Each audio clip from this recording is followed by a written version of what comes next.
আমার নিজের আপন বাবার ঘরে আমি ঘুমানোর পর ঘুমের মধ্যে আমার বাবা আমার সাথে যেভাবে কাজ করল। বন্ধুরা, গল্পটি সম্পূর্ণ শুনলে আপনাদের মেশিন দিয়ে টপ টপ করে পানি চলে আসবে, তাই গল্পটি সম্পূর্ণ শোনার আগে অবশ্যই কানে হেডফোন লাগিয়ে নিবেন এবং হাতের কাজ করার আগে হাতের কাছে অবশ্যই টিস্যু রাখবেন। নদী রাতে তার বাবার ঘরে যায় এবং তাকে দেখে তার বাবা জেগে ওঠেন এবং জিজ্ঞাসা করেন, মামুনি, তুমি এত রাতে এখানে কি করছ?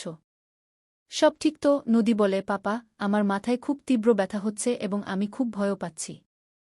আমি কি তোমার কাছে ঘুমোতে পারি? তার বাবা হেসে বলেন, হ্যাঁ, অবশ্যই মামুনি, এতে কোনো সমস্যা নেই। তুমি আরামে ঘুমো, আমি এখানেই তোমার পাশে আছি। নদী তার বাবার বিছানায় আরামে ঘুমিয়ে পড়ে এবং তার বাবা তার মাথা স্নেহে স্পর্শ করতে থাকেন। এতে মেয়েটি তৎক্ষণাৎ আরাম বোধ করে এবং ধীরে ধীরে ঘুমিয়ে পড়ে। সেদিন তার বাবা কিছুটা মদ্যপানও করেছিলেন এবং পরে ধীরে ধীরে তার বন্ধুদের সাথে। আজকের গল্পটি আপনাকে অবাক করে দেবে এবং আপনি কল্পনাও করতে পারবেন না যে একজন বাবা তার নিজের মেয়ের সাথে এমন কিছু করতে পারে।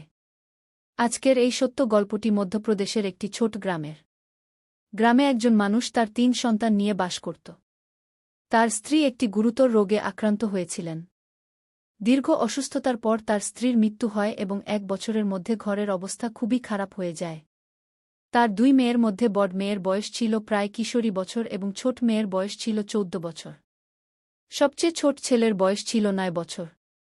স্ত্রীর চিকিৎসায় তার সব টাকা পয়সা শেষ হয়ে গিয়েছিল, যার কারণে তার আর্থিক অবস্থা খুবই খারাপ হয়ে পড়ে এবং সে ঋণের মধ্যে ডুবে যায়। এই আর্থিক অবস্থার কারণে দিন দিন তার অবস্থা আরও খারাপ হতে থাকে এবং ঘর চালানো তার পক্ষে কঠিন হয়ে পড়ে। বাচ্চারাও তাদের মায়ের স্মৃতিতে নিঃশব্দ ও বিষণ্ণ হয়ে পড়ে। তার জন্য বাচ্চাদের সামলানো চ্যালেঞ্জিং হয়ে উঠছিল। ঘরের দায়িত্বের পাশাপাশি বাচ্চাদের দেখাশোনা করা তার পক্ষে কঠিন হয়ে পড়ে। সে ভাবত, যদি সে বাইরে কোনো শহরে গিয়ে কাজ করে টাকা উপার্জন করে, তাহলে বাচ্চাদের পড়াশোনা মারাত্মকভাবে ক্ষতিগ্রস্ত হতে পারে। আর যদি সে ঘরে থাকে, তাহলে ঘরের প্রয়োজনীয়তা ও খরচ মেটানো সম্ভব হবে না। এই সব ভেবে সে বেশ চিন্তিত থাকত। তখন তার মনে একটি ধারণা আসে যে, কেন না দ্বিতীয় বিয়ে করে ফেলা হয়? একটি নতুন স্ত্রী ঘরের দায়িত্ব সামলাতে সাহায্য করতে পারে এবং বাচ্চাদেরও সহজে সামলাতে পারবে। আর তখন আমি সম্পূর্ণ মুক্ত হয়ে কোনো শহরে গিয়ে কাজ করে উপার্জন করতে পারব। সে এই ধারণাটিকে গুরুত্বের সাথে নেয় এবং ভাবে যে এটি তার এবং বাচ্চাদের জন্য সবচেয়ে ভালো হবে। সে তার পরিবার ও কিছু কাছের আত্মীয়ের সাথে পরামর্শ করে। সবাই তাকে বোঝায় যে একটি নতুন বিয়ে থেকে তোমার সমস্যা কিছুটা কমতে পারে, কিন্তু এই বিষয়ে তোমার অবশ্যই বাচ্চাদের মতামত নেওয়া উচিত। তারপর সে এই বিষয়ে তার মেয়ের সাথে কথা বলে। সে বলে, মামুনি, আমি ভাবছি যে দ্বিতীয় বিয়ে করে ফেলি এবং তোমাদের জন্য একটি মা নিয়ে আসি। এতে তোমাদের দেখাশোনাও ভালোভাবে হবে এবং আমিও বাইরে উপার্জন করতে যেতে পারব। তোমাদের মা এই দুনিয়া থেকে চলে যাওয়ার পর তোমাদের যে অবস্থা হয়ে গেছে, তা এখন আমার পক্ষে দেখা সম্ভব হচ্ছে না। বাবার এই সব কথা শুনে মেয়েটি একদম চুপ হয়ে যায়। তার মুখ থেকে একটি শব্দ বের হয় না। তার বাবা তাকে বোঝাতে গিয়ে বলে, দেখো মামুনি, যদি আমি উপার্জন করতে না যাই, তাহলে ঘর চালানো কঠিন হয়ে যাবে এবং আমি তোমাদের পড়াশোনা করাতে পারব না। এত বুঝানোর পরও মেয়েটি চুপই থাকে। বাবা ভাবে যে তার মেয়ে এখনও দুঃখিত, পরে অন্য দিন কথা বলবে। এরপর সে সেখান থেকে চলে যায় এবং মেয়েটি চিন্তায় পড়ে যায় যে, যখন তার বাবা দ্বিতীয় বিয়ে করবেন, তখন যে সৎমা আসবে, সে কখনো ভালো হবে না। সে এটি শুনেছে এবং নিজের চোখে দেখেছে। সে ভাবতে থাকে যে এখন তার বাবা তাদের সবাইকে খুব ভালোবাসেন। যদি তিনি দ্বিতীয় বিয়ে করেন, তাহলে সৎমা তাদের উপর অনেক অত্যাচার করবে এবং বাবাও তার পক্ষ নিতে শুরু করবেন। সেদিন মেয়েটি সারারাত ঘুমোতে পারে না এবং সারারাত এইসবই ভাবতে থাকে। যখন মেয়েটি পরের দিন কলেজে যায়, তখন পথে তার একটি বন্ধু মনিকা তার সাথে দেখা করে, যে তার সাথে কলেজে পড়ত। নদী তার বন্ধুকে তার বাবার দ্বিতীয় বিয়ের সব কথা বলে, যা তার বাবা তাকে বলেছিলেন। তখন মনিকা বলে, এটি খুব ভুল হতে চলেছে। যদি তোমার বাবা বিয়ে করেন, তাহলে তোমাদের উপর একটি বড় বিপদ আসবে। সৎমা সম্পর্কে তো তুমি শুনেছি যে তারা কেমন হয়। তোমার বাবা এই বিয়ে তোমাদের জন্য করছেন না, তিনি তো তার শারীরিক সুখের জন্য করছেন। তার তো শুধু তার জন্য একটি জীবনসঙ্গী চাই, যে তার শারীরিক ইচ্ছা পূরণ করতে পারে। তোমার বাবার শারীরিক ইচ্ছা তাকে খুবই বিপদে ফেলছে, এই কারণেই সে দ্বিতীয় তুমি কি কখনো ভেবেছ যে তিনি তোমার জন্য বিয়ে করতে চান? তিনি তো শুধু নিজের ইচ্ছা পূরণের জন্য একটি মেয়ে চান। নদী তার বন্ধু মনিকার কথা শুনে খুবই বিব্রত বোধ করে এবং নদী মনে করে যে তার বাবা অবশ্যই বিয়ে করবেন। তখন মনিকা বলে, আমার একটি আইডিয়া আছে, যদি তুমি পারো। নদী বলে, তুমি আমাকে বলো, আমি আমার ভাইবোনের জন্য যা কিছু করতে হবে তা করব। তার বন্ধু মনিকা বলে, তোমার বাবা শুধু দেহ চান, যদি তুমি তোমার বাবাকে দেহ দিতে পারো তাহলে তার আর বিয়ের প্রয়োজন হবে না এবং তিনি আর কখনো বিয়ের কথা ভাববেনও না। তারপর নদী এই কথা গভীরভাবে ভাবতে শুরু করে এবং এই সিদ্ধান্তে পৌঁছায় যে তাকে যা কিছুই করতে হোক না কেন সে কখনো তার ভাইবোনকে ধ্বংস হতে দেবে না। এখন নদী স্থির করেছে যে কোনো মূল্যে সে তার বাবার বিয়ে হতে দেবে না। কলেজ থেকে ফেরার সময় তার সন্ধ্যা হয়ে যায় কারণ সে কলেজের পর তার বন্ধুর সাথে অনেকক্ষণ কথা বলছিল। তারপর সে বাড়ি এসে খাবার বানাতে শুরু করে এবং তার ভাইবোনকে খাওয়ানোর পর তাদের নিজ নিজ ঘরে ঘুমাতে পাঠায়। পরে সে নিজেও খাবার খেয়ে তার বাবার বিছানায় শুয়ে পড়ে। কিছুক্ষণ পর সেই মেয়ের বাবা আসে। যখন সে দেখে যে তার মেয়ে তার বিছানায় শুয়ে আছে তখন সে তাকে জিজ্ঞাসা করে, মেয়েটা, কি হয়েছে? তুমি এখানে কি করছ? তুমি ঠিক তো? নদী বলে, বাবা, আমার মাথায় খুব ব্যথা হচ্ছে এবং আমি ভয়ও পাচ্ছি, তাই আজ রাতে আমি তোমার সাথে ঘুমাতে চাই। নদীর কথা শুনে বাবা বলে, কোনো সমস্যা নেই মামুনি, তুমি আরামে ঘুমাও। এবং সে রান্নাঘরে খাবার খেতে যায় এবং খাওয়ার পর কিছুটা মদ্যপানও করে। এরপর সে তার বিছানায় এসে শুয়ে পড়ে।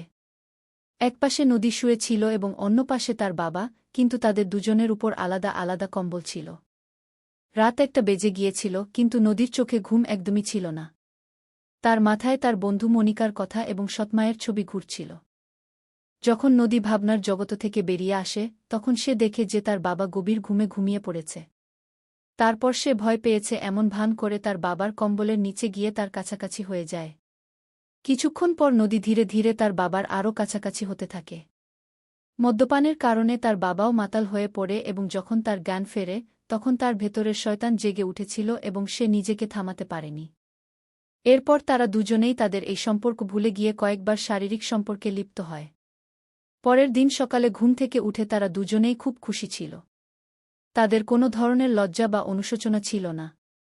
এরপর এই সিলসিলা নিত্যদিন চলতে থাকে। এখন নদীও এর প্রতি আসক্ত হয়ে পড়েছিল। যখনই তাদের ইচ্ছা হতো তারা তাদের কামনা পূরণ করত। এভাবে দিন মাসে পরিবর্তিত হতে থাকে এবং জানিয়ে রাখা হয়েছে যে 5 মাস কেটেছে তা টেরই পাওয়া যায়নি। তারপর একদিন নদীর স্বাস্থ্য খারাপ হয়ে যায়। সে বমি এবং মাথা ঘোরানো শুরু করে। পরে সে চেকআপের জন্য ডাক্তারের ক্লিনিকে যায়। যখন তার রিপোর্ট আসে তখন তার পায়ের নিচে মাটি সরে যায়। ডাক্তার তাকে বলে যে সে 2 মাসের গর্ভবতী। তার গ্রামের একটি মহিলা সেই ক্লিনিকে পরিষ্কার পরিচ্ছন্নতার কাজ করত। যখন সেই মহিলা এই খবর জানতে পারে তখন সে পুরো গ্রামে ঢোল পিটিয়ে দেয় যে একটি কুমারী মেয়ে মা হতে চলেছে। ধীরে ধীরে এই খবর আগুনের মতো পুরো গ্রামে ছড়িয়ে পড়ে যে অমুক লোকের নিজের মেয়ের সাথে অবৈধ সম্পর্ক আছে। একদিন তার বন্ধু মনিকা তার বাড়িতে এসে নদীকে বলে, পুরো গ্রামে জানা হয়ে গেছে যে তুমি গর্ভবতী। তার বন্ধুর এই কথা শুনে নদী খুব বিব্রত বোধ করে এবং সে কিছুই বুঝতে পারছিল না যে এখন সে কি করবে। সে ভাবছিল যে এখন তার এবং তার বাবার খুব বদনামি হবে। সে কারো সামনে মুখ দেখাতে পারবে না। একদিন সন্ধ্যায় নদী বাজার থেকে কিছু জিনিস কিনতে যায়, তখন রাস্তায় গ্রামের কিছু ছেলে তাকে উত্ত্যক্ত করতে শুরু করে এবং অশ্লীল কথা বলে তাকে বিব্রত করতে থাকে এবং তার খুব মজা নেয়। নদী খুব লজ্জা পায় এবং জিনিস কিনে বাড়ি ফিরে আসে। বাড়ি ফিরে সে রাতের খাবার বানাতে শুরু করে এবং খাবার বানিয়ে তার ভাইবোন এবং বাবাকে খাওয়ানোর পর তার রুমে চলে যায়। তার মাথায় শুধু একটাই কথা চলছিল যে তার এবং তার বাবার খুব বদনামি হচ্ছে।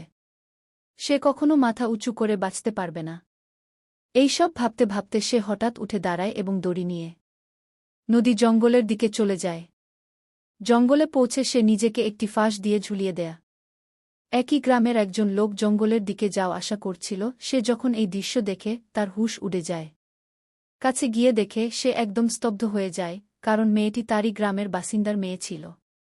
তখন সেই লোক এই খবর পুরো গ্রামে ছড়িয়ে দেয় এবং মেয়ের বাবাকেও জানা। মেয়ের বাবা এবং গ্রামের সব লোক জঙ্গলের দিকে যায় এবং তাদের মধ্যে কেউ পুলিশকেও ফোন করে দেয়। কিছুক্ষণের মধ্যে পুলিশও ঘটনাস্থলে পৌঁছে যায়। মেয়েটিকে নামিয়ে পোস্টমর্টেমের জন্য পাঠিয়ে দেওয়া হয়। যখন পুলিশ জিজ্ঞাসাবাদ শুরু করে তখন লোকেরা জানায় যে মেয়েটি গর্ভবতী ছিল এবং এ কারণেই সে আত্মহত্যা করেছে। একজন লোক আরও জানায় যে এই মেয়ের নিজের বাবার সাথে অবৈধ সম্পর্ক ছিল এবং যে বাচ্চা তার গর্ভে ছিল সেটিও তার বাবার। লোকেরা নানা রকম কথা বলছিল এবং বলছিল যে ঈশ্বর যেন কাউকে এমন বাবা না দেন। পুলিশ তাকে গ্রেফতার করে থানায় নিয়ে যায় এবং তাকে শাস্তি দেওয়া হয়। বন্ধুরা, ভিডিওটি যত বেশি সম্ভব শেয়ার করুন, যাতে মানুষ এই ধরনের ঘটনা সম্পর্কে সচেতন থাকে। ভিডিওটি ভালো লাগলে লাইক ও শেয়ার করতে ভুলবেন না। এমনই মনোমুগ্ধকর গল্প শোনার জন্য চ্যানেলটি সাবস্ক্রাইব করুন। ধন্যবাদ।